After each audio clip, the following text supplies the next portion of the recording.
Hello everyone, welcome to GATE Academy. इसके पहले कि हम स्टार्ट करें हमारे कंटेंट को, मैं थोड़ा सा एक्सपोजर आपको गेट एकेडमी के जो कोर्सेस अवेलेबल है गेट, पीजीजी, सीआरटी के और उसके अलावा पब्लिकेशन बुक के, उन सारी चीज़ों का थोड़ा सा आइडिया दे दूं ताकि जो भी स्टूडेंट इसको ऑप्ट करना चाहे उसको कहाँ से ऑप्ट करना है, कहाँ से उसको डील करना है, कहाँ से पूरा हाइलाइट्स इसके मिल पाएंगे, वो सारी बातें मैं आपको बता देता हूँ।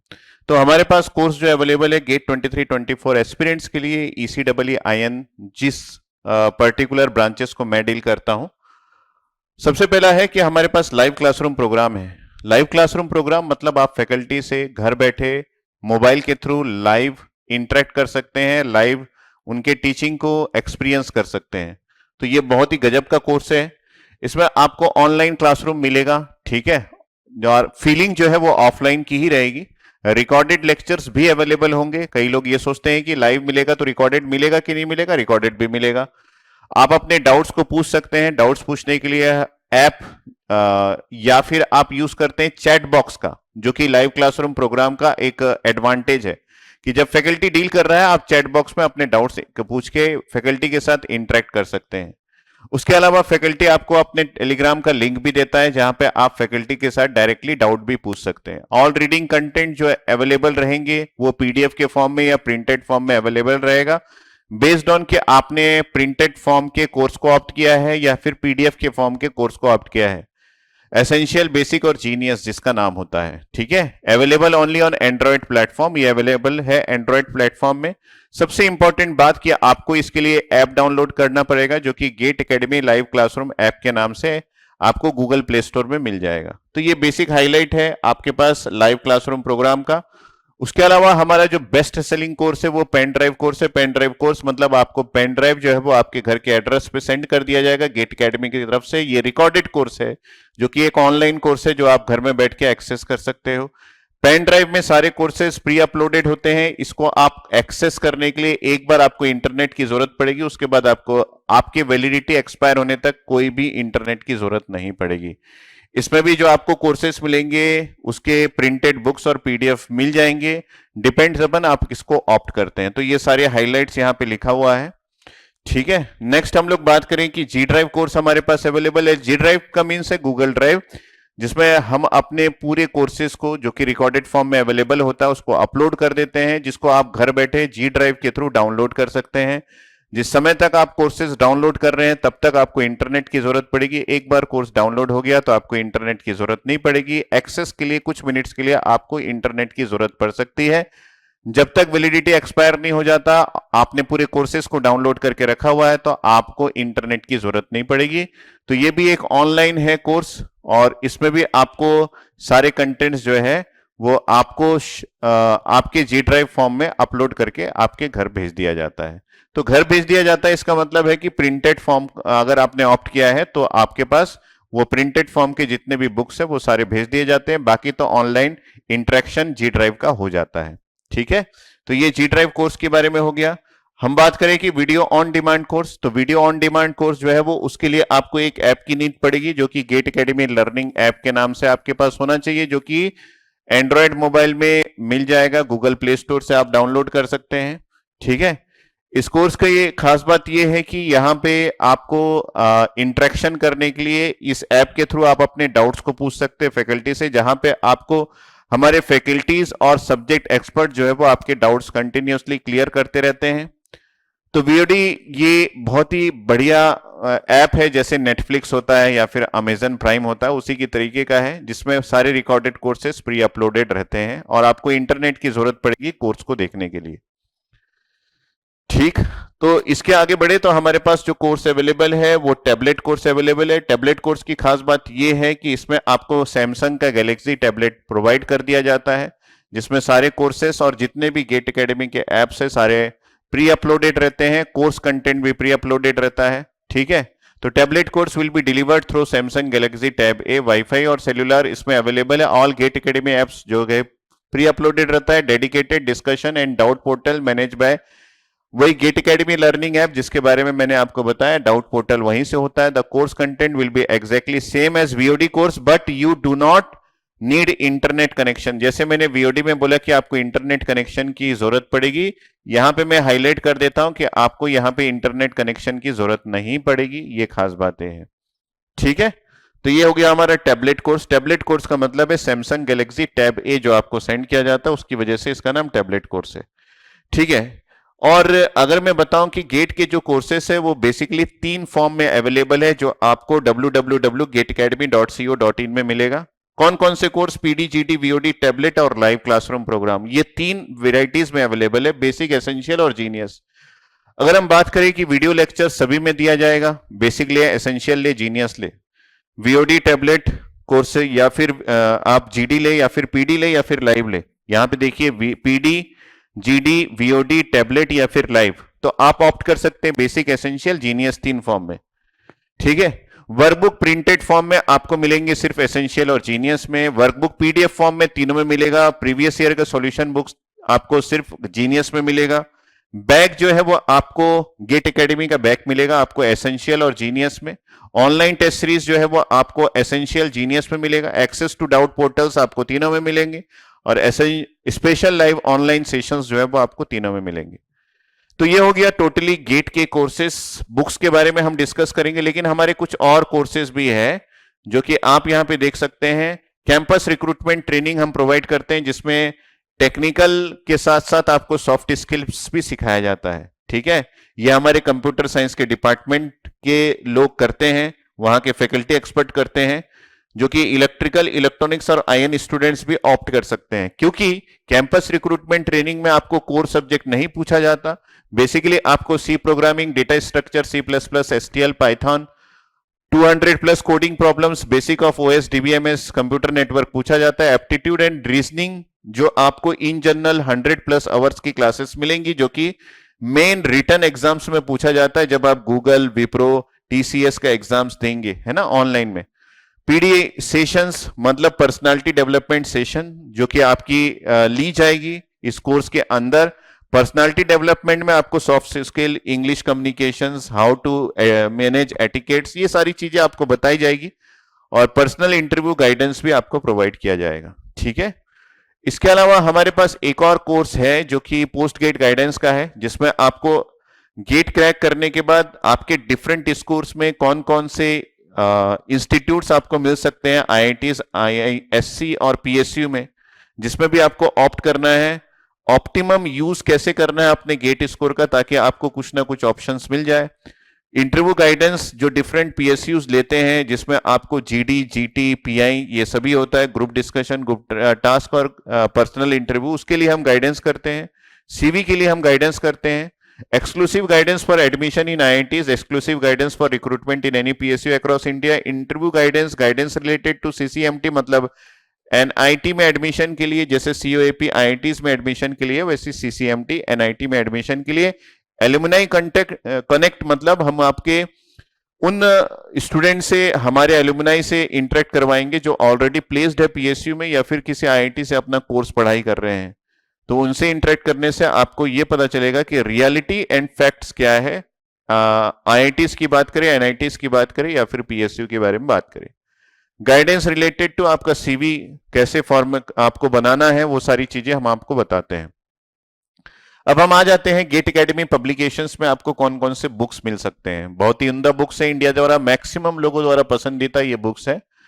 तो जितने भी ब्रांचेस है सभी के लिए कॉमन 2 सब्जेक्ट्स होते हैं, मैथमेटिक्स और एप्टीट्यूड, ये दोनों के बुक्स अवेलेबल है। इस बुक्स में पीवाईक्यू पूरा कवर्ड है, किसी क्वेश्चंस को डिफरेंट मेथड से सॉल्व कैसे कर सकते हैं वो प्रोवाइडेड है, और उसके अलावा क्यूआर कोड प्रोवाइडेड है, जिसको स्कैन करके आप यूट्यूब चैनल में ये देख सकते हैं कि उस पर्टिकुलर प्रॉब्लम को कोई फैकल्टी कैसे सॉल्व करता है। ठीक है, तो ये आपके पास अवेलेबल है मैथमेटिक्स और एप्टीट्यूड के।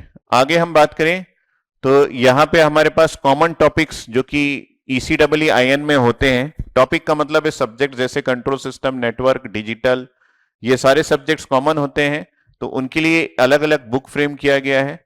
तो आपको इन सभी बुक्स में पीवाईक्यू मिल जाएगा, डिफरेंट मेथड ऑफ सॉल्यूशन मिल जाएंगे, और उसके साथ साथ क्यूआर कोड मिल जाएगा। इसके अलावा हम बात करें कोर सब्जेक्ट्स जो कि ईसी के लिए होता है, इलेक्ट्रॉनिक्स डिवाइसेस, कम्युनिकेशन और ईएमटी, उसके लिए अलग बुक है। अगर हम लोग इलेक्ट्रिकल की बात करें तो मशीन पीएसए पावर इलेक्ट्रॉनिक्स के लिए अलग बुक है।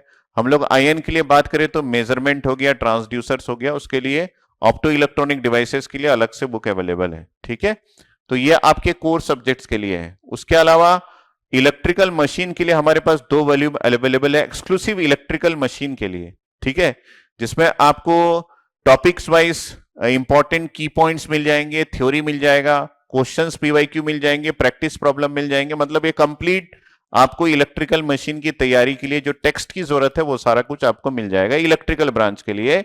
और अगर हम लोग इलेक्ट्रॉनिक्स ब्रांच की बात करें तो आपको इलेक्ट्रोमैग्नेटिक थ्योरी और कम्युनिकेशन जो इनके कोर सब्जेक्ट्स है उसके लिए बुक मिल जाएंगे, जिसमें आपको प्रैक्टिस प्रॉब्लम, पीवाईक्यू, ईएससी के क्वेश्चंस और जो इंपॉर्टेंट की पॉइंट्स है और थ्योरीज है वो आपको मिल जाएगा। ठीक है, तो चलते हैं हम अपने कंटेंट की ओर जो आज के लेक्चर्स में आपको देखने को मिलेगा। Current equation of MOSFET.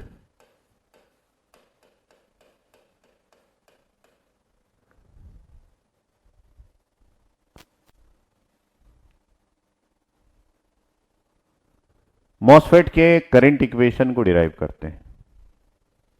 इससे और ज्यादा क्लियर होगा क्योंकि डायग्राम आपको क्लियर बताया जाएगा।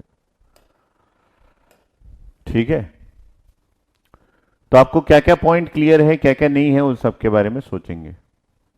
तो जब इस इक्वेशन को डिराइव कर रहा हूं तो मेरा ये एजम्पशन है। एजम्पशन क्या है कि डिवाइस जो है वो ओमिक रीजन में ऑपरेट हो रहा है।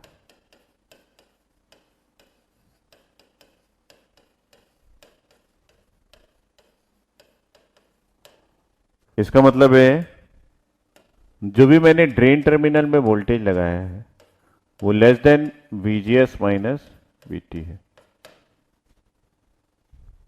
अभी भी आपको अगर क्लियर नहीं है तो थोड़ा देर और देखिए, आपको क्लियर हो जाएगा। फटाफट से मैं बताता हूं। तो मैं यहां पे एक 3 डायमेंशनल डायग्राम बना रहा हूं, आपको क्लियर होगा वो 3 डायमेंशनल डायग्राम। कि मान लीजिए मैं यहां पे एक इस तरीके का एक एरिया बना दिया। ध्यान से देखते रहेंगे, आपको थोड़ी देर में भी सब क्लियर हो जाए। ऐसा ये मैंने जो बनाया है ये एक्चुअली आपका सोर्स और ड्रेन नहीं है, ये आपका सिलिकॉन डाइऑक्साइड का लेयर है। यहां पे आपके पास सोर्स एरिया है, ध्यान से देखते रहेंगे। ये जो है ये आपका सोर्स एरिया है और ये जो है ये आपका ड्रेन एरिया है। पूरी बात, कोई बकवास नहीं। ठीक है, और मान लीजिए ये आपका N प्लस रीजन है और ये भी आपका N प्लस रीजन है। ध्यान से सुनते रहेंगे, समझते रहेंगे। ये जो है ये आपका थिकनेस है, किसका? सिलिकॉन डाइऑक्साइड का। इसके ऊपर आपका मेटल है, मेटल को मैं शो नहीं किया। यहां पे आपका सेमीकंडक्टर है, ये थिकनेस ऑफ ऑक्साइड है। और ये जो है ये आपका विड्थ है ऑक्साइड का। ये क्या है? यहां से यहां तक, दिस इज द विड्थ, मतलब वो अंदर की ओर कितने दूर तक गया है। ये थिकनेस है, ये विड्थ है। इसमें मैं एक छोटा सा एरिया ले रहा हूं। ये मैंने इसको कवर किया कुछ ऐसा और इसको मैं कवर किया कुछ ऐसा। ठीक है, एक छोटा सा एरिया मैं इसके अंदर ले रहा हूं। 3 डायमेंशन में ये कैसे शो होगा इसको मैं थोड़ा सा बना रहा हूं, तो आप भी ऑब्जर्व करते रहेंगे कि 3 डायमेंशन में ये कैसे शो होगा। ठीक है, तो 3 डायमेंशन में हम लोग को इसको बनाना है। थोड़ा सा 3D डायग्राम हमको सोचना पड़ जाता है जब भी हम इसको 3 डायमेंशन में देखना चाहते हैं तब। ठीक है, तो यहां पे एक और डायग्राम बना देते हैं। तो इसको थोड़ा सा विड्थ ले लेते हैं।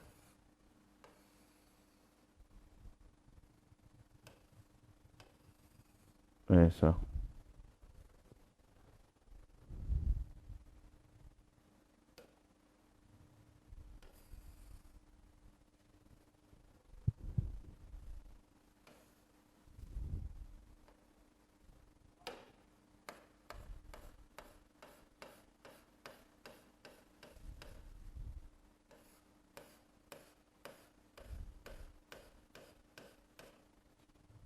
क्लियर है क्या? दिख रहा है, समझ में आ रहा है क्या? कि मैंने उसके अंदर एक छोटा सा स्लैब ले लिया,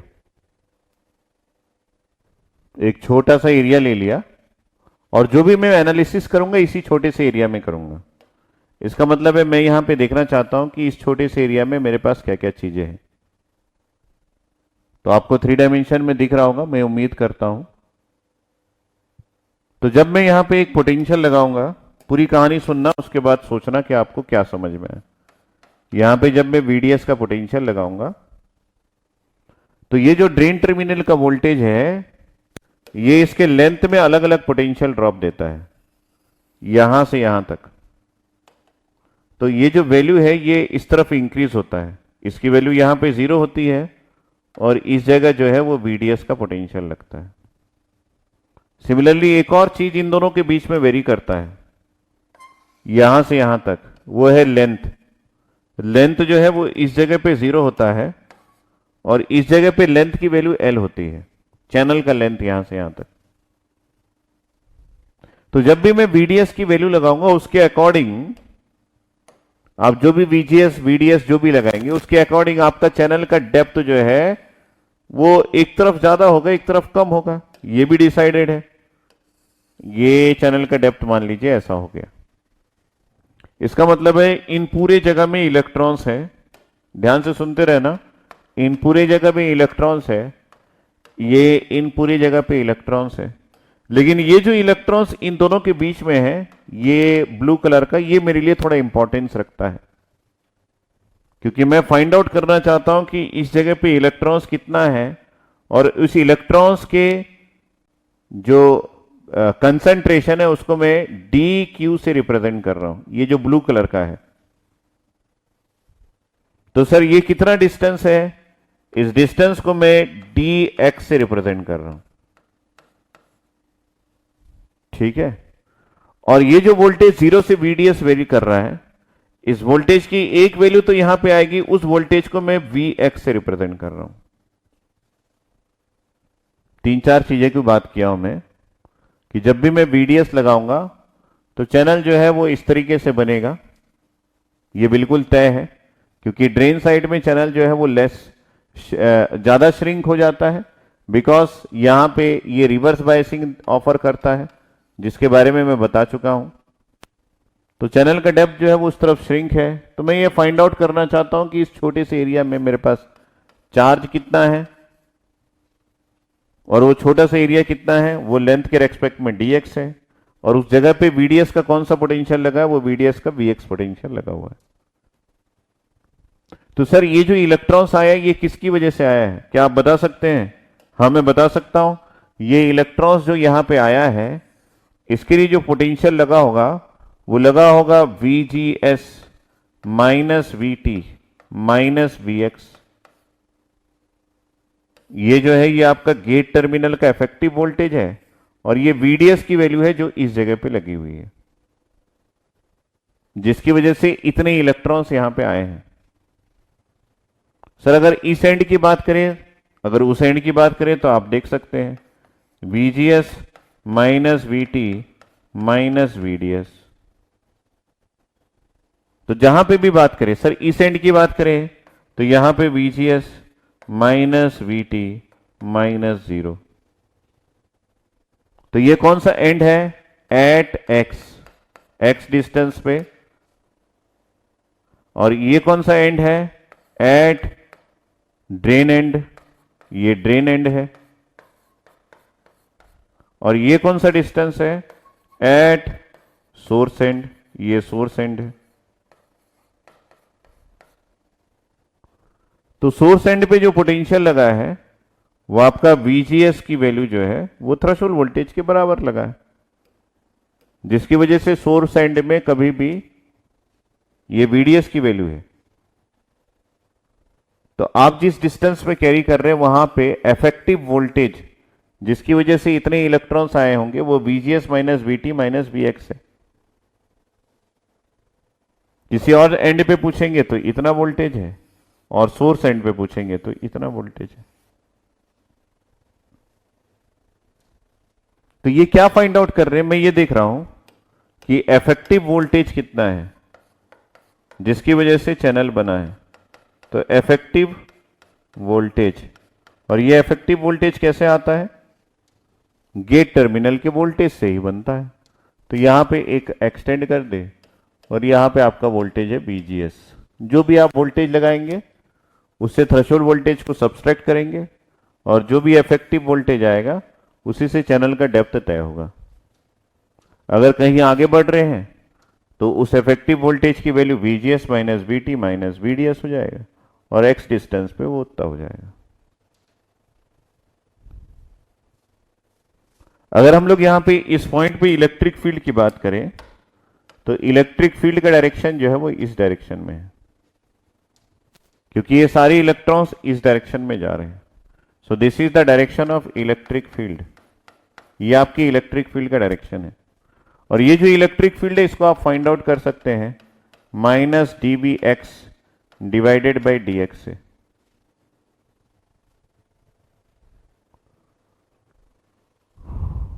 तो इस जगह पे अगर आप ड्रिफ्ट वेलोसिटी की बात करेंगे कि इलेक्ट्रॉन्स पे कितना ड्रिफ्ट वेलोसिटी लगा हुआ है, तो ये इस डायरेक्शन में उसका ड्रिफ्ट वेलोसिटी लगा है। तो drift velocity Vd is equal to, this is nothing but the mobility of electrons into electric field जो उस पॉइंट पे लगा होगा। तो यहां पे मैं इलेक्ट्रिक फील्ड एट x कर देता हूं जो इलेक्ट्रॉन्स के ड्रिफ्ट वेलोसिटी को बताएगा। तो ये पूरी पिक्चर जो है वो किसी एक पॉइंट पे बना हुआ है जिसमें चार्ज की वैल्यू dq है। अब कुछ पॉइंट्स और है जिसके बारे में हमको सोचना चाहिए, वो है कैपेसिटेंस। अब ये कैपेसिटेंस क्या है? ये आपका मेटल और सेमीकंडक्टर के बीच में ये जो लेयर है ये सिलिकॉन डाइऑक्साइड का है। तो VGS में अगर आप पॉजिटिव वोल्टेज लगाते हैं जिसका इफेक्ट यहां पे इलेक्ट्रॉन्स के रूप में दिखता है, तो इन दोनों के बीच में एक कैपेसिटेंस है। ठीक है, इस कैपेसिटेंस को हमको मेजर करना है कि ये कितना है। तो हमको तो ये पता है कैपेसिटेंस होता है आपके पास epsilon into A divided by the distance between this two, that is thickness of the oxide layer. इन दोनों के बीच में डिफरेंस क्या है? Thickness of oxide layer.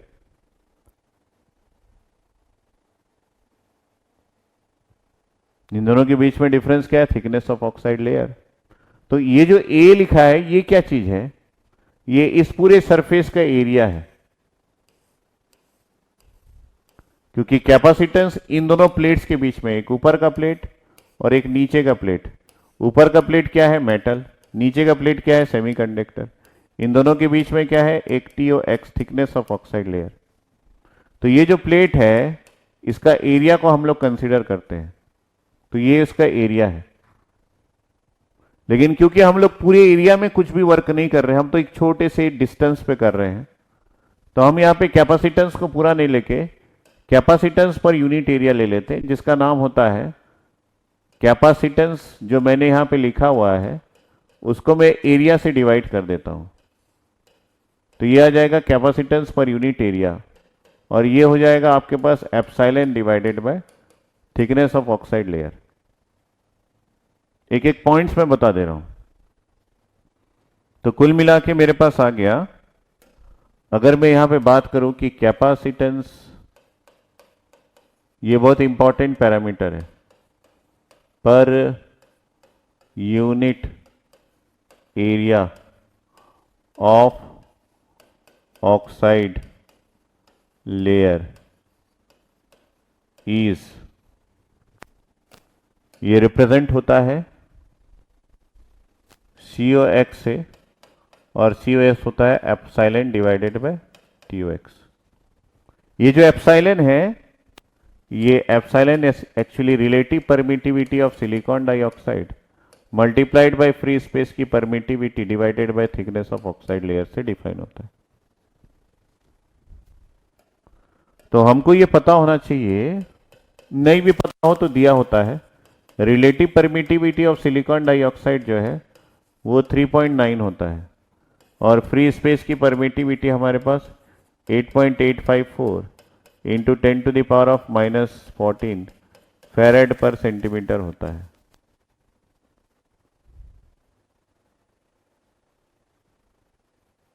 ये दोनों का मल्टीप्लिकेशन।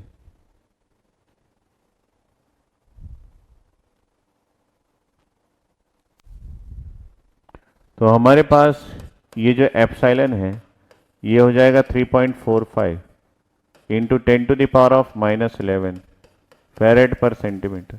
चेक करो तो।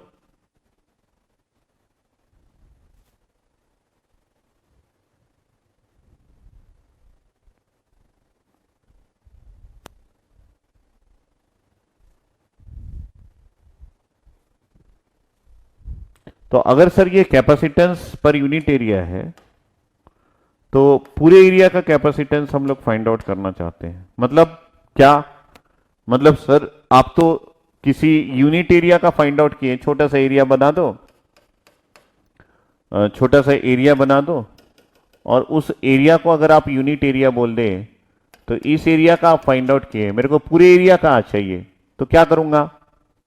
तो इससे तुम मल्टीप्लाई कर दो पूरे एरिया को। पूरा एरिया कैसे आएगा सर? ये उसका लेंथ है और ये उसका विड्थ है, अगर इन दोनों को मल्टीप्लाई कर देंगे तो पूरा एरिया का आ जाएगा।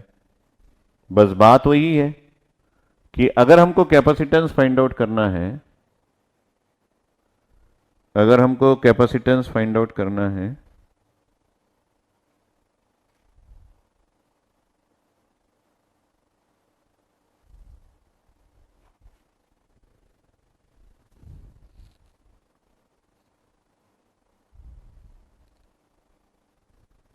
$13 आ रहा है क्या? टेल मी वंस, ये 13 आ रहा है क्या? पावर में कुछ गलती किया होगा। अगर मैं इसको एप्सिलॉन नॉट को मीटर में लिखूं तो ये हो जाएगा 8.854 इंटू 10⁻⁻12 फेरेड पर मीटर। इस केस में आपके पास जो एप्सिलॉन आएगा वो हो सकता है 3.45 इंटू 10⁻⁻11 फेरेड पर मीटर आ रहा होगा। ये मीटर में लिख दिया मैं और ये सेंटीमीटर में लिख दिया।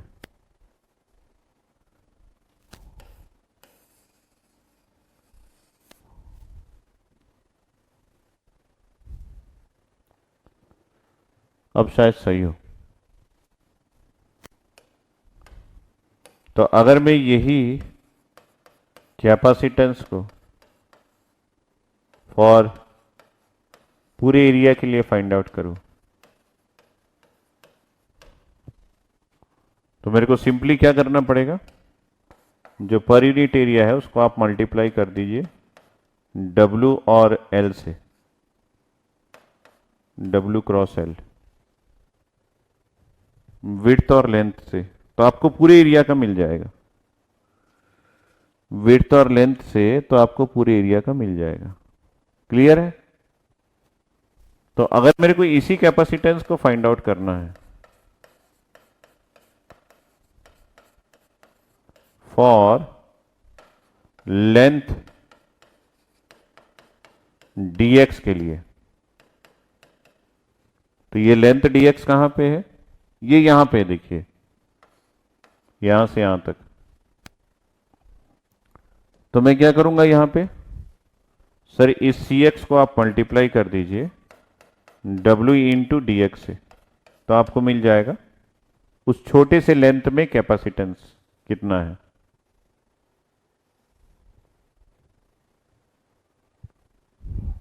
ये सारे पॉइंट्स नोट डाउन कर लेना भाई, ये बहुत इंपॉर्टेंट है।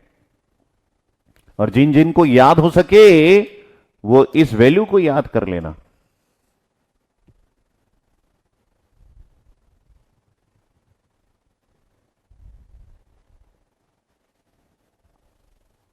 जिन जिन भारतीय को याद हो सके, उसी प्रकार आप अगर रिलेटिव परमिटिविटी सिलिकॉन के लिए फाइंड आउट करो तो क्या हो जाएगा? सिलिकॉन के लिए ये कितना होता है सर? ये 11.7 होता है। तो इसका 3.9 होता है, इसका 11.7 होता है।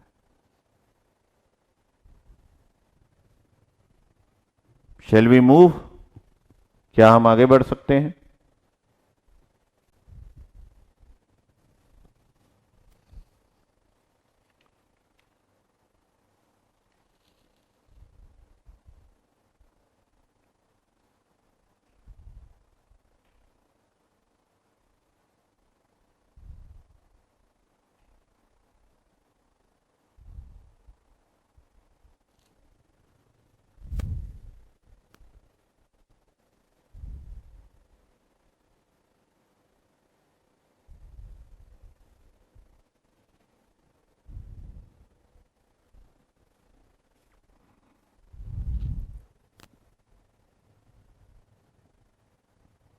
ठीक है, तो मैं यहां से तो करंट की इक्वेशन को फाइंड आउट कर रहा हूं। तो करंट क्या होता है? करंट होता है हमारे पास dq divided by dt। Rate of flow of charge is nothing but current. तो यहां पे dq क्यों लिखा हूं मैं? क्योंकि मैं इस स्मॉल एरिया में जो चार्ज अवेलेबल है dq, उसकी वजह से करंट को फाइंड आउट करना चाह रहा हूं, इसलिए मैंने dq लिख दिया।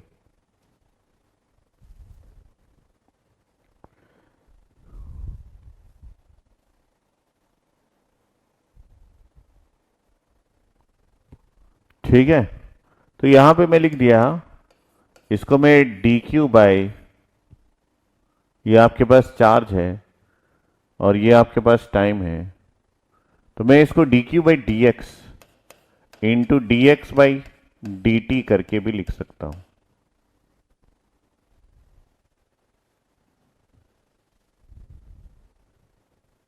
ठीक है, dq by D x into D x by D T करके भी लिख सकता हूं।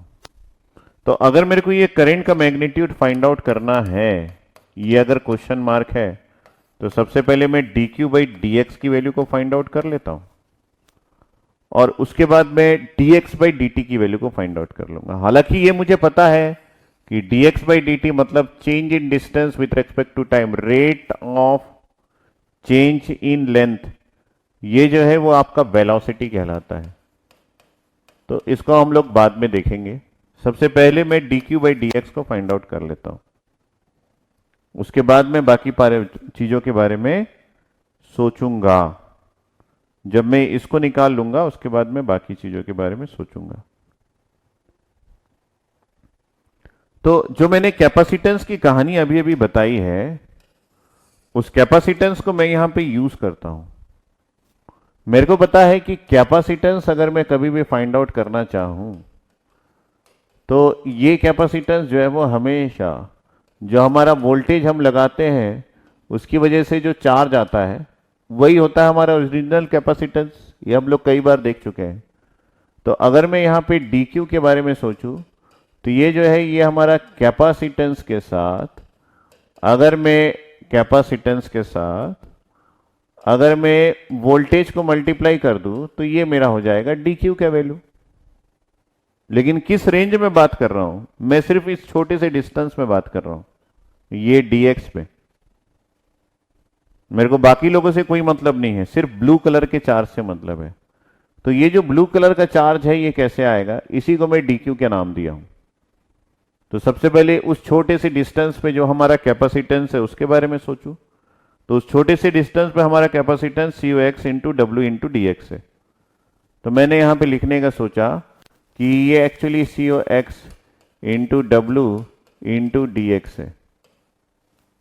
ये हमारा कैपेसिटेंस है उस छोटे से डिस्टेंस पे, और जो वोल्टेज जो उस छोटे से डिस्टेंस पे लगा हुआ है, उस वोल्टेज की मैं बात करूं तो वो वोल्टेज एक्चुअली ये वाला है।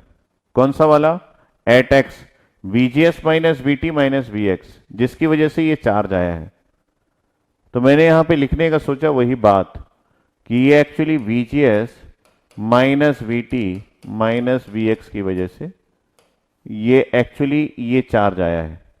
जो वहां पे चार्ज इकट्ठा है उसका रीजन जो है वो ये है। जो वहां पे चार्ज इकट्ठा है उसका रीजन जो है वो ये वोल्टेज है। ठीक है, तो ये दोनों को मैंने लिख दिया, VGS minus VT minus VX, और जो हमारे पास DQ है that is nothing but minus COX into W into DX, VGS minus VT minus VX।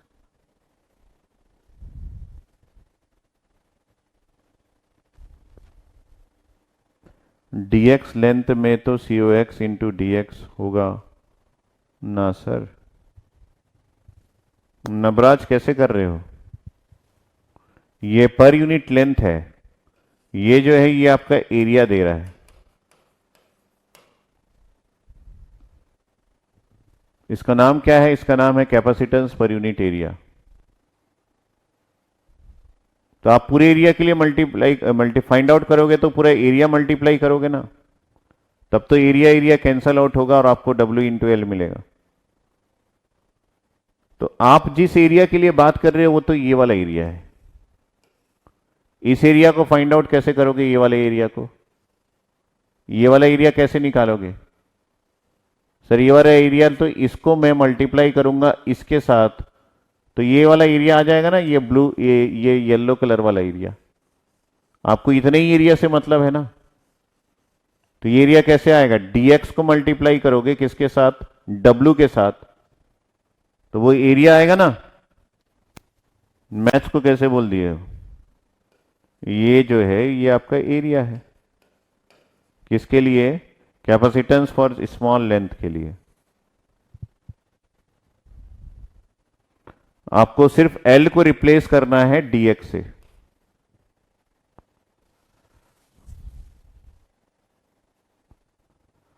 W तो W है, ये जो ऊपर वाला प्लेट है इसका एरिया आपको फाइंड आउट करना है।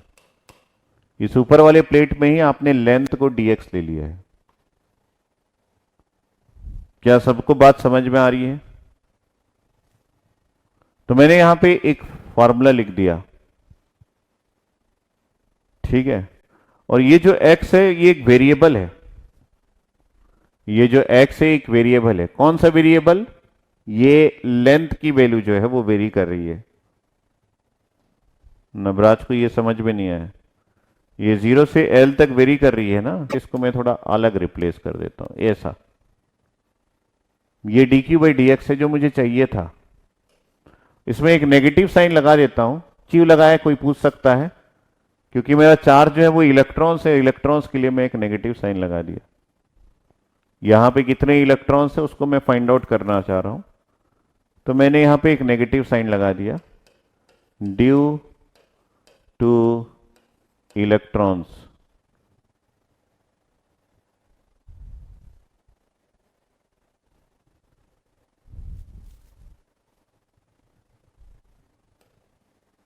तो अगर मैं आगे की बात करूं तो मेरे को एक और पैरामीटर फाइंड आउट करना है, वो है dx बाई dt। तो अब मैं dx बाई dt की खोज में निकल गया। अगर इन दोनों को मल्टीप्लाई कर दूंगा तो मेरे पास आ जाएगा क्या? मेरे पास आ जाएगा क्या? मेरे पास आ जाएगा करंट। तो dx बाई dt ये तो है मेरा ड्रिफ्ट वेलोसिटी vd, चार्ज का वेलोसिटी, क्योंकि rate of change of distance is nothing but drift velocity. और ड्रिफ्ट वेलोसिटी क्या होता है? ये मोबिलिटी इनटू इलेक्ट्रिक फील्ड होता है। ड्रिफ्ट वेलोसिटी क्या होता है? ये मोबिलिटी इनटू इलेक्ट्रिक फील्ड होता है। तो अगर हम लोग मोबिलिटी की बात करें तो यहां तो मोबिलिटी ऑफ इलेक्ट्रॉन्स है, तो कोई टेंशन ही नहीं। इलेक्ट्रिक फील्ड क्या होता है? ये अगर 9th 10th 11th 12th में आप लोग पढ़े हैं कि इलेक्ट्रिक फील्ड मेरे पास माइनस ऑफ द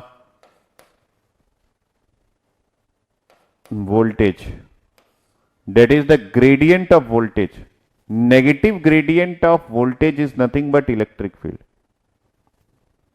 तो अगर मैं इसको लिखूं तो ये हो जाएगा आपके पास dV डिवाइडेड बाय dx। तो ये क्या है? ये आपका वोल्टेज है। Negative gradient of voltage is nothing but the electric field. तो ये हो गया हमारे पास ड्रिफ्ट वेलोसिटी, और एक्चुअली में ये मेरा dx बाई dt है। एक्चुअली में ये मेरा dx/dt है। तो ये जो इलेक्ट्रिक फील्ड है ये किसकी वजह से है? जो x डायरेक्शन में आपका इलेक्ट्रिक फील्ड लगा हुआ है वो। तो ये dv किसकी वजह से है? ये आपका x डायरेक्शन में जो आपने वोल्टेज लगाया है वो। क्योंकि आपका इलेक्ट्रॉन्स जो है वो ड्रिफ्ट किस डायरेक्शन में कर रहा है? इलेक्ट्रॉन्स जो है देखो ड्रिफ्ट मैंने बनाया है, ये इस डायरेक्शन में कर रहा है। ये किसकी वजह से कर रहा है? इस VDS की वजह से कर रहा है। इलेक्ट्रॉन्स इस डायरेक्शन में कब आता है? जब ड्रेन में वोल्टेज लगता है। और अगर गेट में वोल्टेज लग रहा है तो इलेक्ट्रॉन्स ऊपर जाने की कोशिश करता है लेकिन वो जा नहीं पाता। इट कैन नेवर मूव, क्योंकि यहां पे एक सिलिकॉन डाइऑक्साइड कुंडली लगा के बैठा है, ये उसको जाने नहीं देता। तो इलेक्ट्रॉन इस डायरेक्शन में ड्रिफ्ट किस लिए कर रहा है? क्योंकि ड्रेन टर्मिनल में आपने एक पॉजिटिव वोल्टेज लगाया है, उसी की वजह से वो ड्रिफ्ट वेलोसिटी शो कर रहा है। तो मैंने बोला कि ये μn इंटू EX है और ये हो गया आपके पास μn dvx divided by dx है। तो अगर इन दोनों को यूज किया जाए तो आपके पास यहां पे करंट का एक फॉर्मूला आ गया है जिसको मैं डायरेक्टली यहां पे लिख देता हूं। तो अगर मैं यहां पे करंट के बारे में सोचूं तो अभी तक तो आप वही सोच रहे थे, हाँ वही सोच रहा था। तो यहां पे भी हमारे पास नेगेटिव है, negative it will become positive. और हमारे पास आ गया μn COX और उसके साथ है W और उसके साथ है हमारे पास dx, है ना। और क्या है? और क्या है? VGS, dx तो हट गया, सॉरी।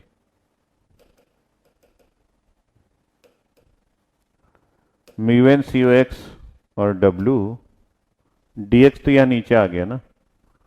तो यहां पे मेरे पास ये दिख रहा है VGS माइनस VT है और यहां पे minus of V which is variable with respect to x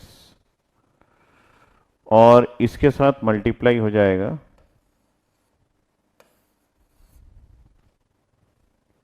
dV of x divided by dx। ठीक है, तो ये हमारा फॉर्मूला हो गया। तो करंट की वैल्यू को मैं फाइंड आउट कर रहा हूं, तो इसको मैं dx के साथ लिख दिया और ये μn COX W हो गया।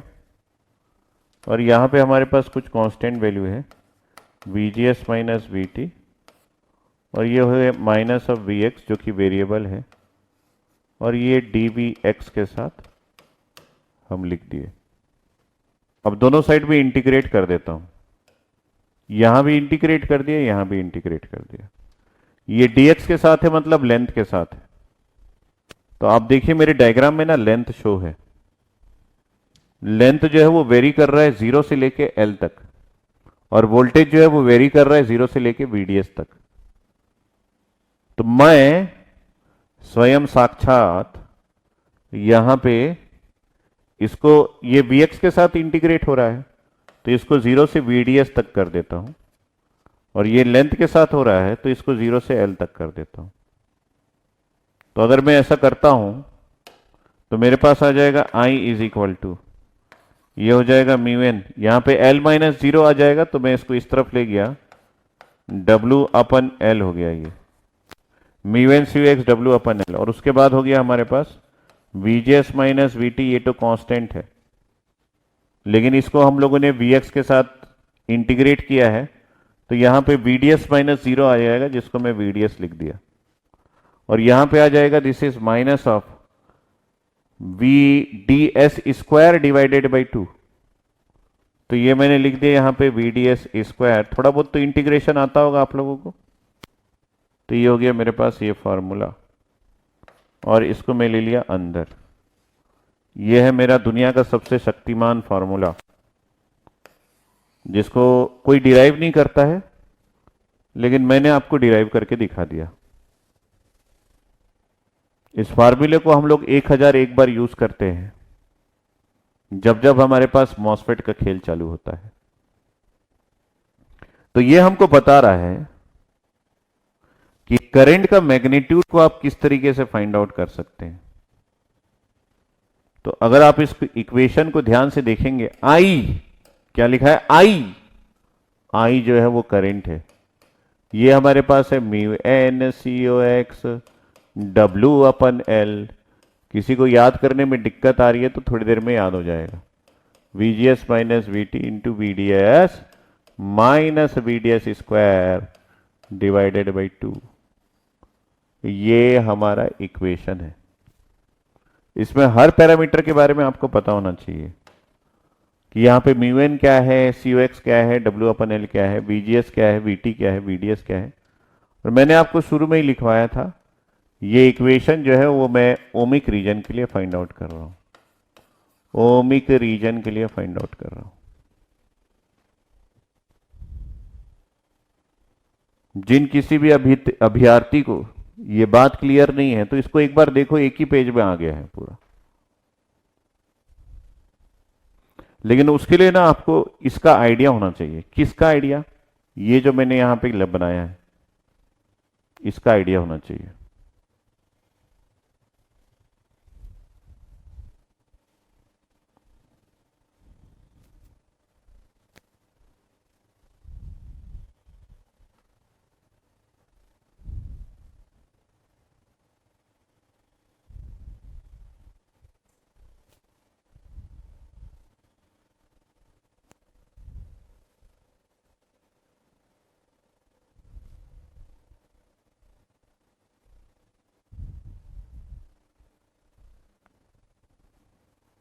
तो मैं एक बार बताता हूं मैंने क्या किया।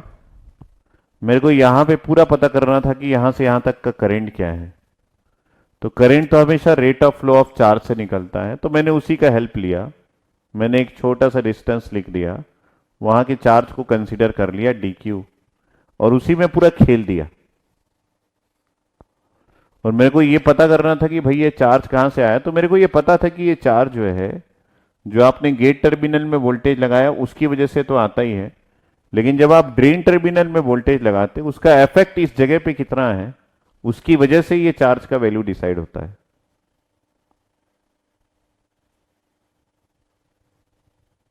तो मैं हल्के हल्के से आगे बढ़ता रहा और धीरे से हौले से मेरे एक ही पेज में, आपका तो आधा ही पेज लगा होगा, मेरे पास सब कुछ आ गया। तो मैंने ये दोनों को यूज किया, dQ/dx और dx/dt। तो dQ/dx यहां आ गया और dx/dt यहां आ गया।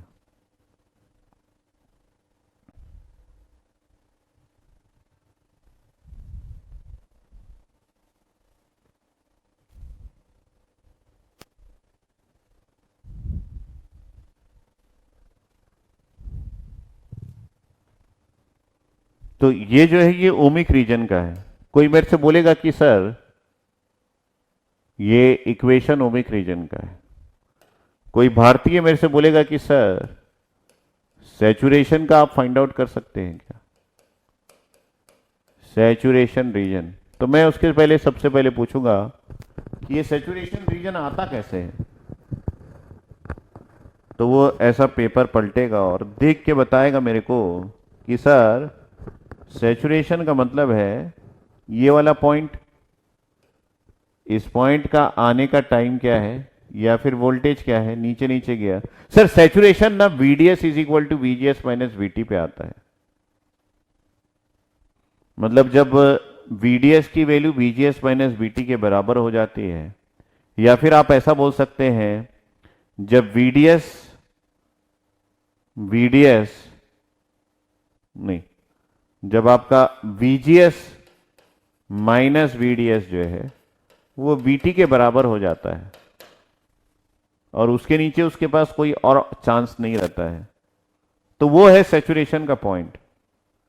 तो भाई तेरी बात मैं समझता हूं, तो तू एक काम कर, इसी इक्वेशन में लगा के देख कि अगर सैचुरेशन रीजन लाने का एक ही तरीका है कि आपका ड्रेन टर्मिनल का voltage with respect to source जो है वो गेट टर्मिनल का वोल्टेज माइनस थ्रेशोल्ड वोल्टेज के बराबर हो जाती है, तो आपका चैनल जो है वो पिंच ऑफ हो जाता है। और इस चैनल के पिंच ऑफ होने का कारण है कि VGS माइनस VDS जो है वो VT के बराबर हो गया है। तो ये सैचुरेशन का पॉइंट है, तो इसको तो यूज कर ले भाई, और VDS की जगह इसको लगा दे। कहां कहां है VDS? यहां और यहां है।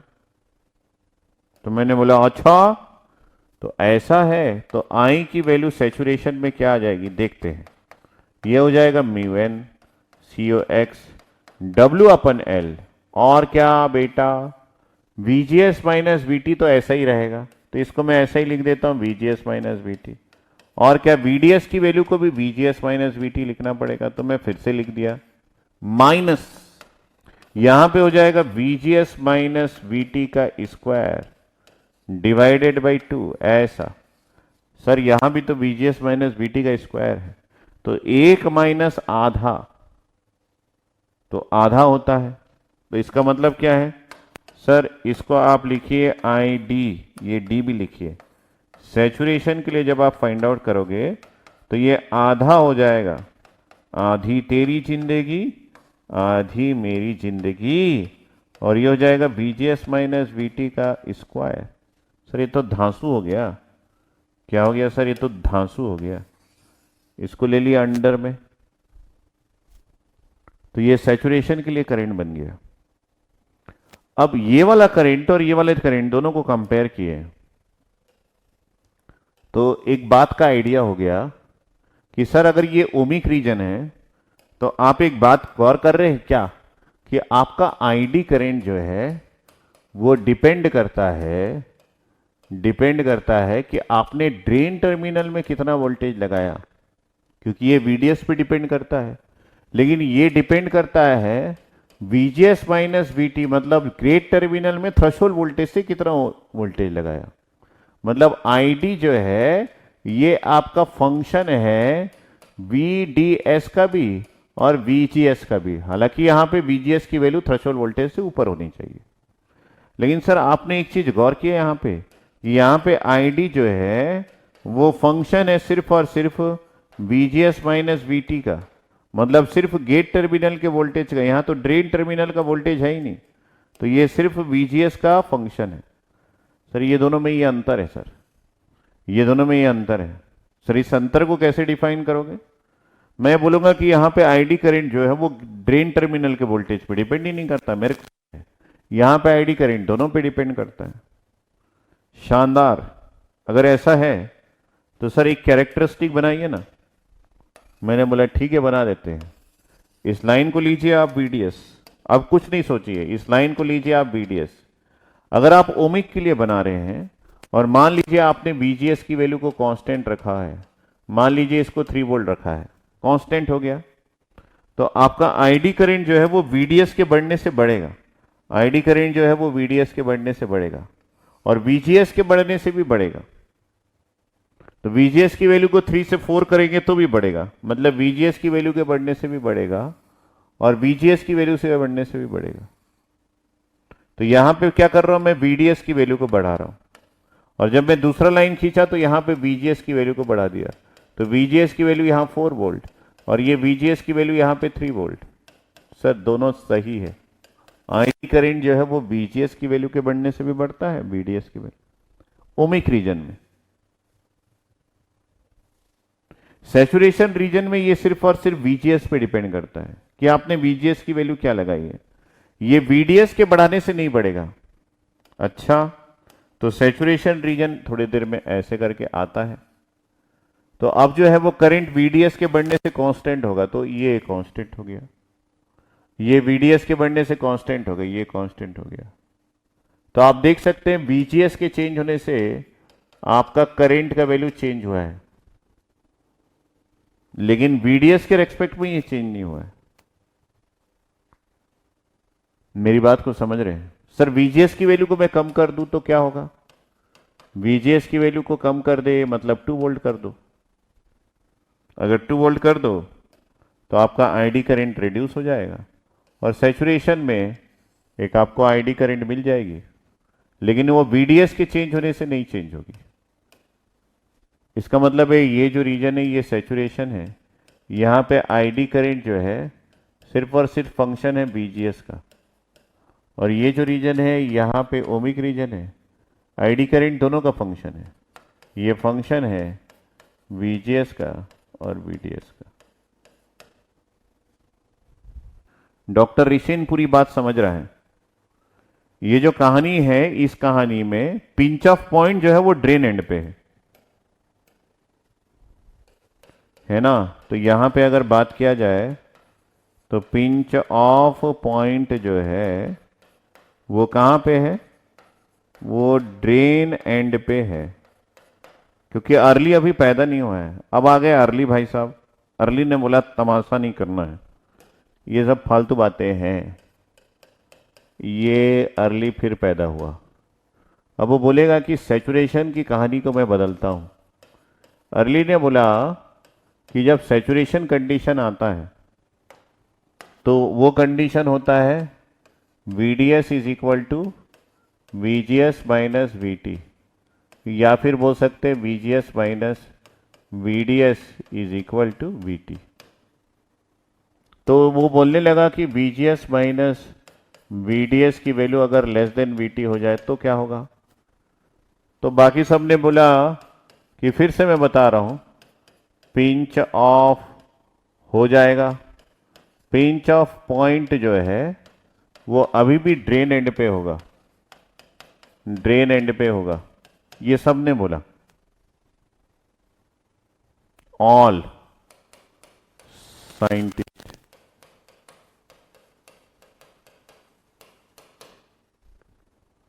सो नाउ अर्ली ने बोला कि नहीं भैया, जब VGS माइनस VDS की वैल्यू थ्रेशोल्ड वोल्टेज से लेस हो जाएगी तो आपका पिंच ऑफ पॉइंट जो है वो टुवर्ड्स सोर्स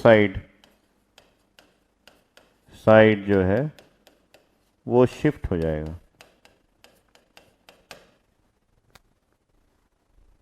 इसका मतलब है कि जब VDS minus VDS is greater than VGS minus VT हो जाएगा, तो आपका pinch of point drain and से सोर्स एंड की ओर शिफ्ट हो जाएगा।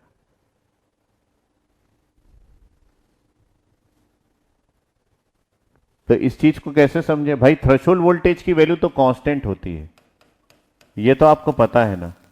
ये अमेरिका से सेट होके आता है, ये 1 वोल्ट है मान लेते हैं। तो यहां पे गेट टर्मिनल के वोल्टेज को कांस्टेंट रख देते हैं और ड्रेन टर्मिनल के वोल्टेज को वेरी करते हैं। इसी से ये पता चलेगा। वही बात फिर से बता रहा हूं, कई लोग ने पूछा था।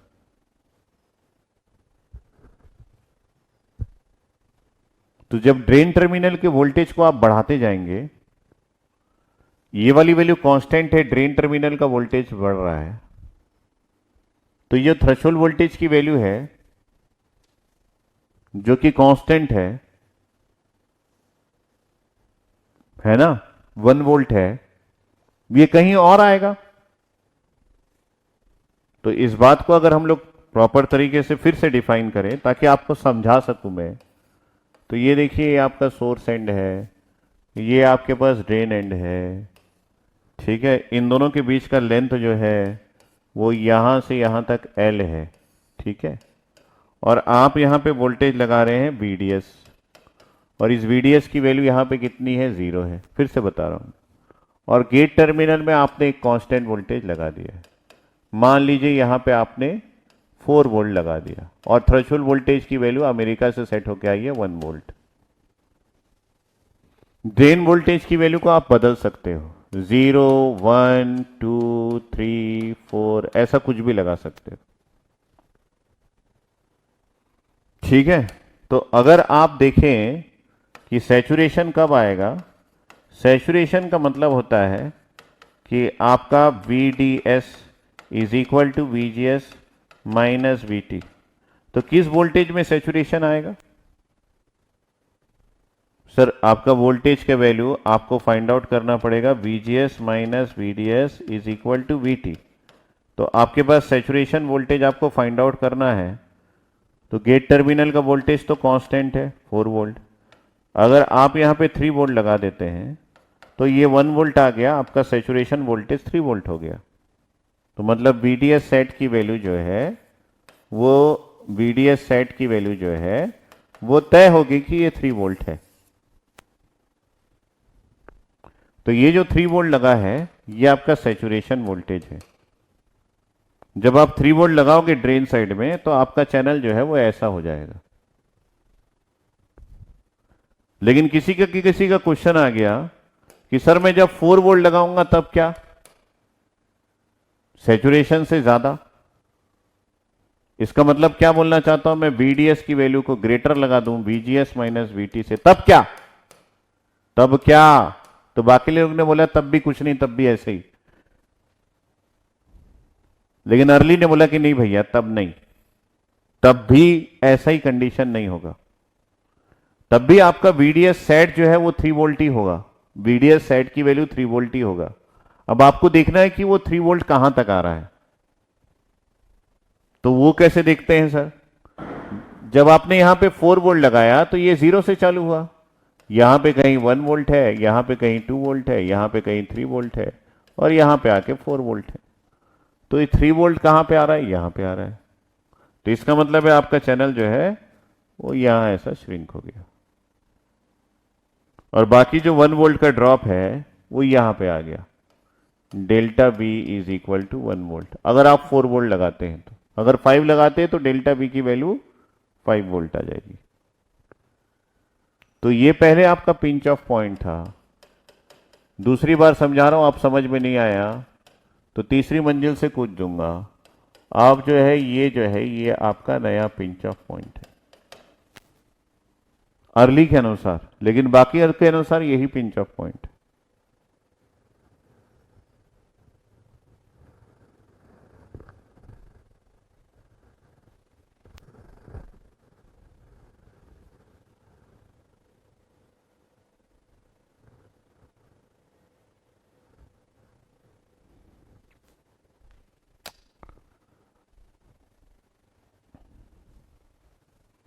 तो अर्ली ने बोला कि ये जो आपका करंट का इक्वेशन है, आईडी करंट का इक्वेशन, इसको बदल दो। ये mu N C O X W upon L, ये एल नहीं है अब, ये एल माइनस डेल्टा एल हो जाएगा, और बाकी सारा चीज सेम है। तो सबने बोला कि अगर यहां का वैल्यू कम होगा, एल की value L minus delta L हो गई है, तो डेल्टा एल क्या चीज है, ये आपका लेंथ है, और यहां से यहां तक ये डेल्टा एल है, और ये हो गया एल माइनस डेल्टा एल, जहां तक आपका चार्ज कैरियर्स अवेलेबल है। लेंथ जो है वो कम हो गया जहां तक चैनल अवेलेबल है, क्योंकि यहां पे चैनल नहीं है, यहां पे नो चैनल है, चार्ज कैरियर्स यहां पे है ही नहीं। बाकी आयोन से मैं कई बार बता चुका हूं। तो ये ऐसा हो गया, तो इसको यहां पे 2 भी आएगा ना, यस। तो इसको अगर हम लोग लिखें तो ये हो जाएगा mu N C O X W upon L 1 L by L minus ये हो जाएगा डेल्टा एल अपन एल, और ये हो जाएगा 2 1 minus delta L upon L, ठीक है ना। हाँ, तो ये हो जाएगा आपके पास VGS माइनस VT का स्क्वायर।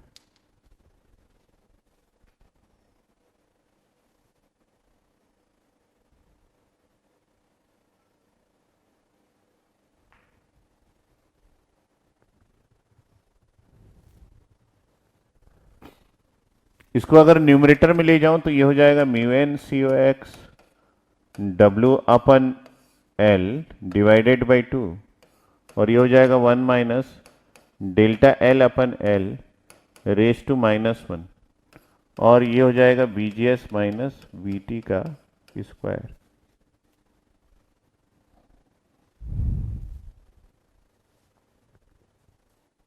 जिसको जब एक्सपेंड करेंगे, इसको जब आप एक्सपेंड करेंगे और हायर ऑर्डर टर्म्स को इग्नोर करेंगे बिकॉज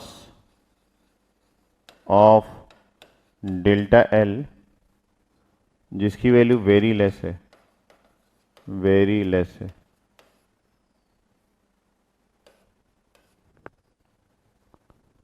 तो ये इक्वेशन आप कैसे लिख सकते हैं? ये इक्वेशन आप लिख सकते हैं mu N C O X W upon L divided by 2। और क्या हो जाएगा? This is 1 plus delta L upon L, और ये हो जाएगा आपके पास V G S minus V T का स्क्वायर।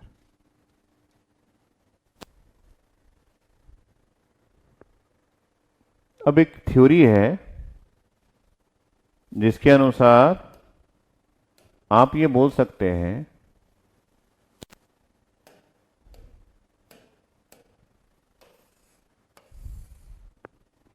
कि ये जो डेल्टा एल आ रहा है,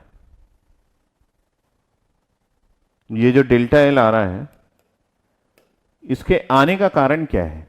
तो मैं ध्यान से देखा भाई, ये जो डेल्टा एल किसकी वजह से आ रहा है? क्योंकि वोल्टेज की वैल्यू को आपने 3 वोल्ट से 4 वोल्ट कर दिया। मतलब वोल्टेज की वैल्यू यहां पर VDS की वैल्यू को 3 से 4 कर दिया। मतलब इसका कारण आने का कारण VDS का इंक्रीमेंट है। जो डेल्टा एल आ रहा है ये इसलिए आया क्योंकि आपने वोल्टेज की वैल्यू को 3 से 4 कर दिया। मतलब VDS के बढ़ने से डेल्टा एल आ रहा है। तो मैंने यहां पे बोला कि भाई ये जो डेल्टा एल है, मेरी बात समझ रहे हैं ना? किसी का कमेंट नहीं दिख रहा है?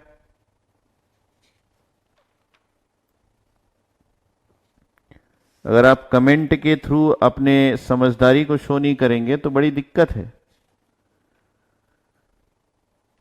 ठीक है, तो बड़ी दिक्कत है।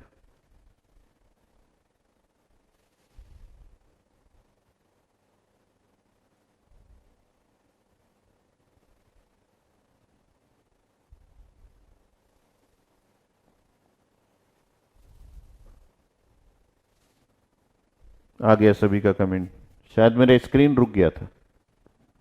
तो मैंने बोला ये जो डेल्टा एल है ये डायरेक्टली प्रोपोर्शनल टू VDS है।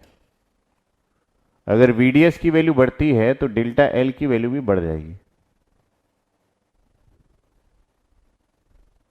तो मैंने बोला कि ये डेल्टा एल जो है इसके लिए हम लोग एक प्रोपोर्शनैलिटी कांस्टेंट ले लेते हैं लैम्डा, और उसके साथ इसको मल्टीप्लाई कर देते हैं VDS के साथ। Delta L is directly proportional to VDS। VDS की वैल्यू अगर बढ़ती है तो डेल्टा एल की वैल्यू भी बढ़ जाएगी। VDS की वैल्यू रिड्यूस होती है तो डेल्टा एल की वैल्यू भी रिड्यूस हो जाएगी। तो कुल मिला के ये बात हमको क्लियर हो गई। अगर ऐसा है तो मैं यहां पे इसी फॉर्मूले को, जो ID का आपका फॉर्मूला है, इसी फॉर्मूले को लिख सकता हूं कैसे? This is equal to mu N C O X W upon L, है ना? और ये 2b है, और ये 1 प्लस डेल्टा एल का कारण क्या है? Lambda VDS divided by L, और उसके साथ VGS माइनस VT है। ये लैम्डा क्या है? ये प्रोपोर्शनैलिटी कांस्टेंट है। ठीक है, तो ये जो लैम्डा है ये कांस्टेंट है, और ये जो L है ये भी कांस्टेंट है। L क्या है? Length of the MOSFET. ये अमेरिका से सेट होके आता है। लेंथ जो है जब फैब्रिकेशन होता है तभी सेट हो जाए। तो ये दोनों वैल्यू जो है ये कांस्टेंट है। अच्छा, तो यहां पे मैं इस नोटेशन को लैम्डा डैश कर देता हूं, और ये जो लैम्डा बाई एल आ रहा है इसको मैं लैम्डा डैश कर दिया, इसको मैं लैम्डा कर देता हूं, न्यू पैरामीटर। सिर्फ नोटेशन से खेल रहा हूं फाइनल इक्वेशन लाने के लिए। तो ID करंट आपका क्या आ जाएगा? ये आ जाएगा mu N C O X W upon twice of L. ठीक है, और क्या आ जाएगा सर? यहाँ पे आपके पास VGS माइनस VT हो जाएगा और इसका स्क्वायर हो जाएगा, और आपके कहे अनुसार अगर मैं करूं तो ये 1 प्लस लैम्डा VDS हो जाएगा। अब सर सब कुछ क्लियर है? क्या क्लियर है सर? आप ध्यान नहीं दे रहे हो। क्या ध्यान दूं सर? आपका आईडी जो है वो VDS पे डिपेंड हो गया। किस रीजन पे? सैचुरेशन रीजन पे। इसका मतलब है VDS की वैल्यू अगर अब बढ़ती है तो आईडी की वैल्यू भी बढ़ेगी। तो अर्ली के अनुसार डेरिवेशन करके मैंने बताया, बाकी सब लोग डायरेक्ट बताते। अर्ली के अनुसार सैचुरेशन रीजन में करंट जो है वो दोनों पे डिपेंड करता है। सैचुरेशन रीजन में आईडी करंट जो है वो फंक्शन होता है, आईडी करंट जो है वो फंक्शन होता है VGS का भी और VDS का भी। तो अर्ली के अनुसार जो होता है उस इक्वेशन है ID is equal to, tension नहीं लेना, वही फॉर्मूला लिखना है, mu N C O X W upon L divided by 2 और उसके साथ है VGS माइनस VT, वही फार्मूला लेकिन नए रूप में 1 प्लस लैम्डा VDS के रूप में आ गया। तो अब आईडी करंट सैचुरेशन रीजन में VDS पे भी डिपेंड कर रहा है और VDS की वैल्यू बढ़ती है तो आईडी करंट की वैल्यू भी बढ़ेगी।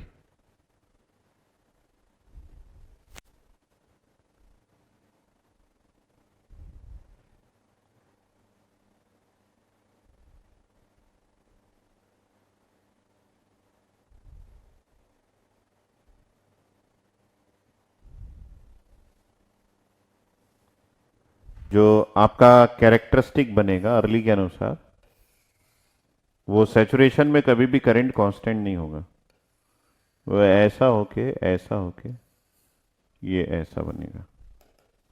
तो किसी एक कांस्टेंट VGS की वैल्यू में, तो ये VGS की वैल्यू है, मान लीजिए ये 4 वोल्ट है, यहाँ पे आपके पास VDS की वैल्यू है, यहाँ पे आपके पास ID की वैल्यू है। तो ये आपका सैचुरेशन का पॉइंट है, VDS is equal to VGS minus VT। ये आपका 0 है, ये आपका ओमिक रीजन है और ये आपका सैचुरेशन रीजन है। तो सैचुरेशन में जो करंट कांस्टेंट था वो करंट अब बढ़ने लगा because there exist a VDS। तो आपका आईडी करंट जो है वो अब फंक्शन हो गया दोनों का, VGS एंड VDS का, सैचुरेशन रीजन में भी। तो ऐसे काफी सारे कैरेक्टरिस्टिक को अगर आप ड्रॉ करते हैं, मान लीजिए कि ऐसी एक और कैरेक्टरिस्टिक आप ड्रॉ करते हैं,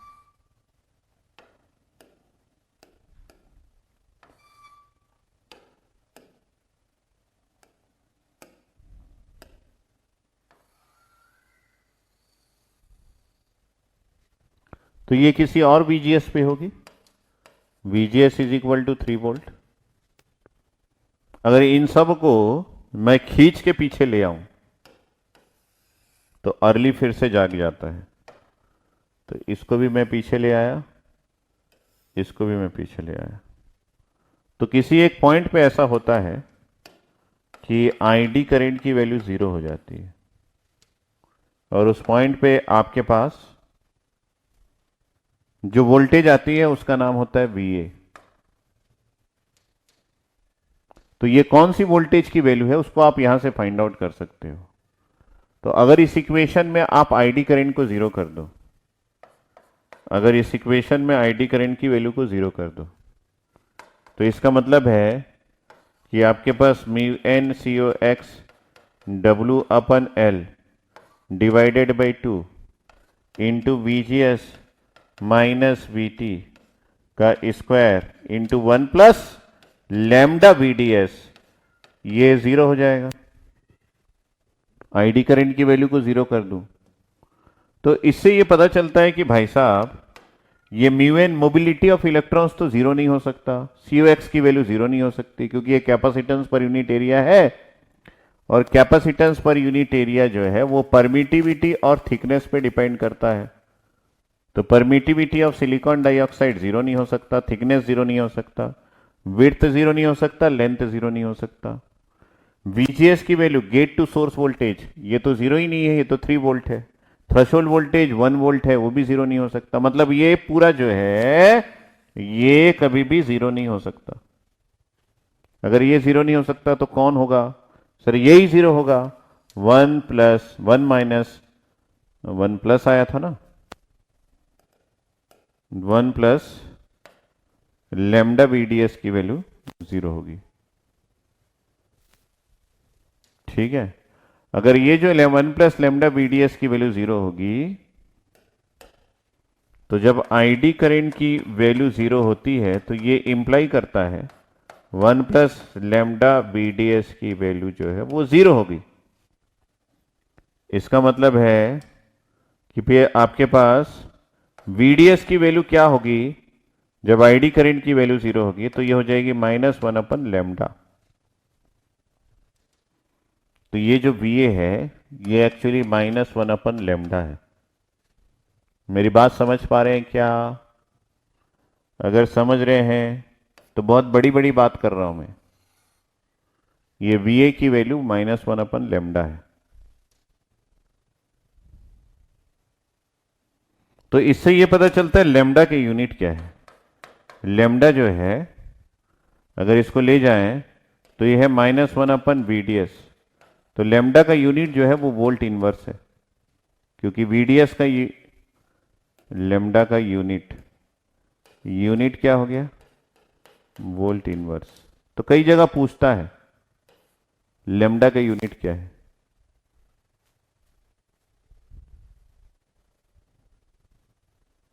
तो लेमडा जो है वो वोल्ट इनवर्स से लिखा जाता है।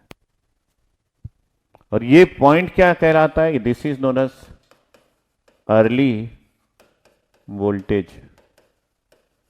ये वोल्टेज की वैल्यू है ना, ये अर्ली वोल्टेज।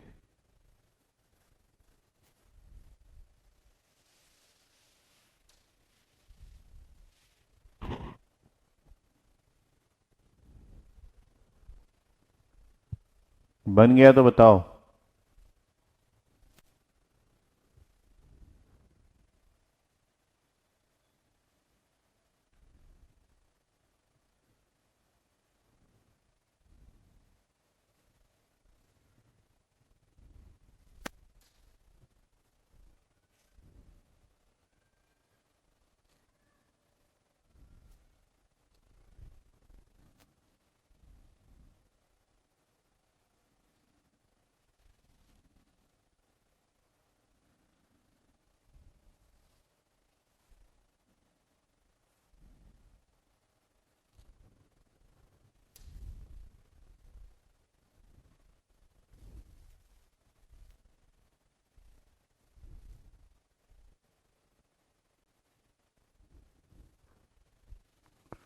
अर्ली उस समय तबाही नहीं, आज तक तबाही मचा रहा है। आप ढूंढ लेना कोई क्वेश्चन जो बिना अर्ली इफेक्ट को कंसीडर किए बनाया होगा।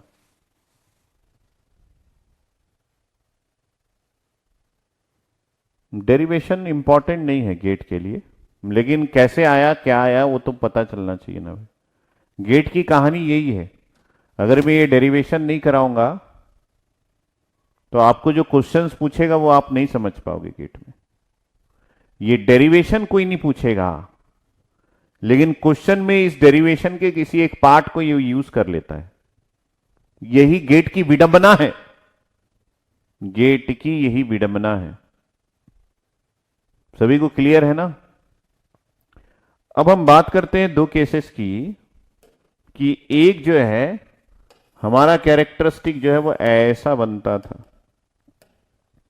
कैसा बनता था? ऐसा करके ऐसा बनता था, जिसमें हम यहां पे आईडी लेते थे और यहां पे VDS लेते थे, और कहीं यहां पे हमारी जिंदगी में ये जो है ये VDS is equal to VGS minus VT आता था, और यहां पे VGS की एक कांस्टेंट वैल्यू होती थी। मान लीजिए ये हमारे पास 4 वोल्ट है। ठीक है, तो एक और कैरेक्टरिस्टिक ड्रॉ करते हैं। मान लीजिए ये ऐसा करके ये ऐसा करके, ये ऐसा।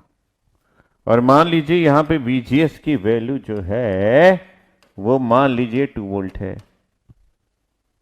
तो यहां पे अगर थ्रेशोल्ड वोल्टेज की वैल्यू को मैं 1 वोल्ट ले लूं तो यहां पे ओवरड्राइव वोल्टेज क्या है सर? ओवरड्राइव वोल्टेज तो आपका VGS माइनस VT आता है, तो यहां पे आपके पास 3 वोल्ट है। और यहां पे ओवरड्राइव वोल्टेज जो है वो VGS माइनस VT मतलब 2 minus 1 that is equal to 1 volt है। ठीक है, समझते रहे ना? तो इस पर्टिकुलर कैरेक्टरिस्टिक के लिए जो आपके पास ये आया है, मतलब VDS सेट की वैल्यू ये कैसे आई है सर? ये VGS माइनस VT की वैल्यू है। तो VDS सेट की वैल्यू इस येलो वाले के लिए ये 3 वोल्ट है, लेकिन ये जो ब्लू वाला है इसके लिए कम आएगी। मतलब क्योंकि यहां पे VDS सेट जो है वो आपका VGS माइनस VT है, that is equal to 2 volt. तो मतलब एक का सेचुरेशन इधर आएगा, एक का सेचुरेशन इधर आएगा। अगर आप एक और ड्रॉ कर दें, इसकी जिंदगी में एक और ड्रॉ कर दे ऐसा करके, ऐसा, तो यहां पे VGS की वैल्यू मान लीजिए आपके पास कितना लिखे, 1 वोल्ट तो लिख चुके हैं, मान लीजिए 1.5 वोल्ट है। तो ओवरड्राइव वोल्टेज कितना आ जाएगा सर? 0.5 वोल्ट। तो आपका ये जो है VDS सेट की वैल्यू पीछे आ जाती है। ठीक है, ये यहां पे, तो ये 0.5 वोल्ट है, ये 2 वोल्ट है, ये 3 वोल्ट है। नहीं नहीं, ये 1 वोल्ट है ना, सॉरी सॉरी।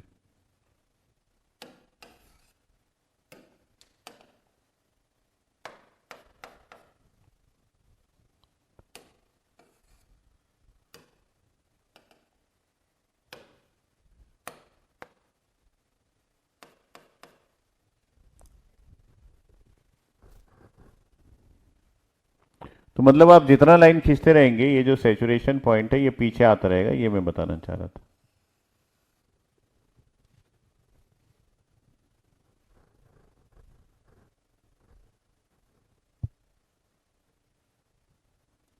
तो हर एक पर्टिकुलर VGS की वैल्यू में डिफरेंट सैचुरेशन वोल्टेज आता है।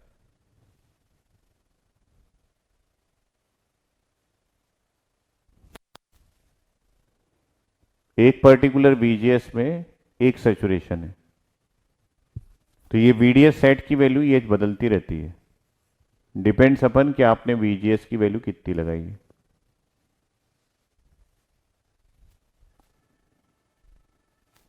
दूसरा ये कि अगर हम लोग यहां पे रेसिस्टेंस की बात करें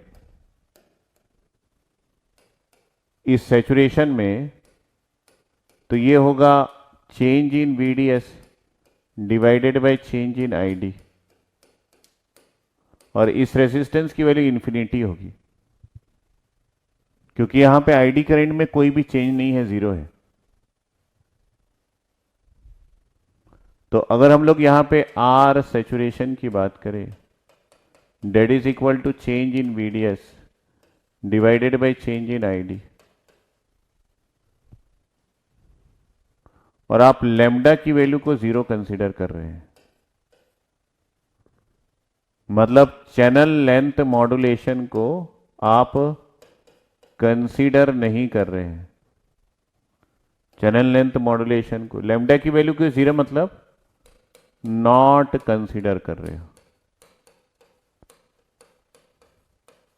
CLM का मतलब है चैनल लेंथ मॉड्यूलेशन। तो आपका R सेट की वैल्यू जो है वो इन्फिनिटी आती है। लेकिन अगर आप CLM को कंसीडर कर रहे हैं, CLM का मतलब होता है चैनल लेंथ मॉड्यूलेशन को कंसीडर कर रहे हैं। अगर आप इसको कंसीडर कर रहे हो तो लैम्डा की वैल्यू नॉन जीरो हो जाएगी। तो इस केस में आपकी कैरेक्टरिस्टिक कैसे आएगी? वही कैरेक्टरिस्टिक होगी, बस यहां पे ऐसा आ जाएगा। तो यहां पे भी आपके पास सैचुरेशन का वोल्टेज आता है VDS सेट। तो एक पर्टिकुलर VGS की वैल्यू है, तो यहां पे मैं कितना ले लूं? 4 वोल्ट समझ लो। ये आपका ID है और ये आपका VDS है। यहां पे अगर सैचुरेशन में R सेट की वैल्यू अगर आप निकालें, change in VDS divided by change in ID, तो ये कभी भी आपका इन्फिनिटी नहीं होगा, never be equal to infinity. ये हमेशा फाइनाइट वैल्यू को शो करेगा।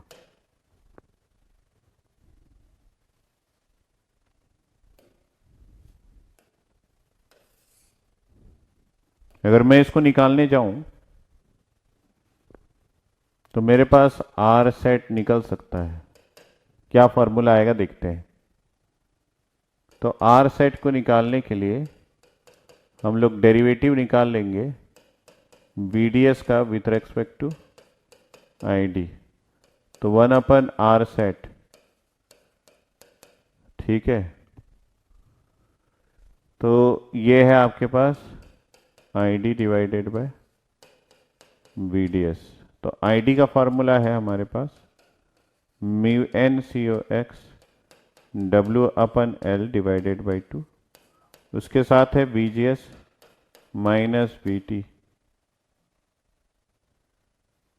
ठीक है, इसका square into 1 plus lambda VDS, ये है। तो आपके पास change in ID with respect to change in VDS क्या आ जाएगा? ये पूरा कांस्टेंट है, सो आपके पास आ जाएगा mu N C O X W/L divided by 2 into VGS minus VT का स्क्वायर। और इसको अगर आप करेंगे तो ये लैम्डा आ जाएगा।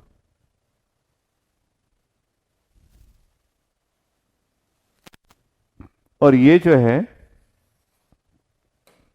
ये आपका ID सेट का वैल्यू है जब आप लैम्डा की वैल्यू को कंसीडर नहीं करते हैं। तो मैं यहां पे लिख दिया change in ID with respect to change in VDS।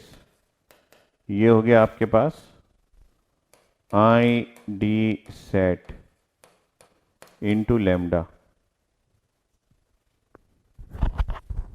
इसका मतलब है R सैचुरेशन का जो वैल्यू है वो आपके पास आ जाएगा 1/ID सेट इंटू लैम्डा।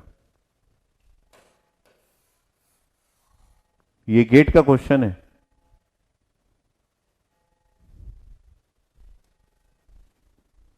क्योंकि ये ID जो है ये आपका आउटपुट करंट होता है और VDS जो है ये आपका ड्रेन वोल्टेज होता है। तो ये जो रेसिस्टेंस है ये कई बार आउटपुट रेसिस्टेंस के नाम से भी जाना जाता है और इसको R0 से रिप्रेजेंट किया जाता है, del VDS divided by del ID। तो यहां पे हम लोग यही बोल रहे हैं कि ये जो आपने फाइंड आउट किया है R0 जो है इसकी value 1 divided by lambda ID set.